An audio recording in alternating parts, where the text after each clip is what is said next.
বিসমিল্লাহির রহমানির রহিম। আমি আজকে কথা বলবো সারা বাংলাদেশকে নিয়ে। কি বলবো, আমি ক্ষুদ্র একটা মানুষ, একটা ভোটার হিসাবে, ক্ষুদ্র ভোটার হিসাবে কথা বলবো বাংলাদেশের জনগণের কাছে। সেটা হচ্ছে, আমরা আজকে অনেক খুশি। কেন খুশি? আমাদের সঠিক নেতা সঠিক জায়গা পেয়েছে, এটার জন্য আমরা অনেক খুশি। আমি সর্বপ্রথম আমার জিয়াউর রহমানের জন্য রুহের মাগফিরাত কামনা করে দোয়া করতেছি।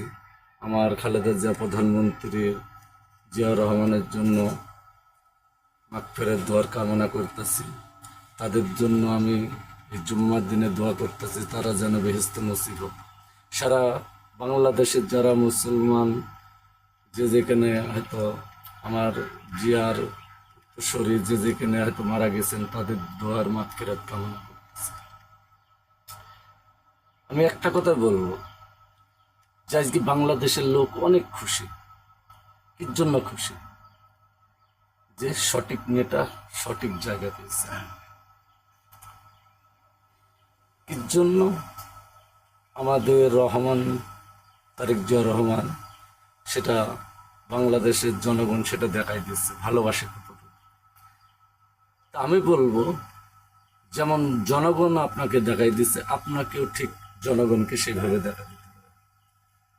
কেননা সেগুনা যেন জনগণের ভেতরে কোনো ভিন ভ্রান্তি আল্লাহ তাআলার আশীর্বাদে যেটা যেন পরিচালনা না হয়। আজকে আপনি যে কোনো প্রতিশ্রুতি দিয়েছেন, বিধবা ভাতা, বয়স্ক ভাতা, ফ্যামিলি কার্ড, এটা আপনি সঠিকভাবে পরিচালনা করবেন, তাহলে আপনার কর্তব্যটা সঠিকভাবে পালন করা হবে।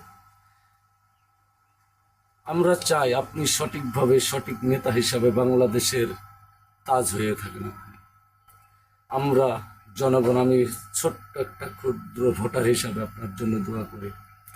আপনি সারা জীবন সঠিকভাবে প্রধানমন্ত্রী হিসাবে জয়যুক্ত করে বাংলাদেশকে সুন্দরভাবে পরিচালনা করার তৌফিক আল্লাহর কাছে শুকরিয়া জানতে আলহামদুলিল্লাহ।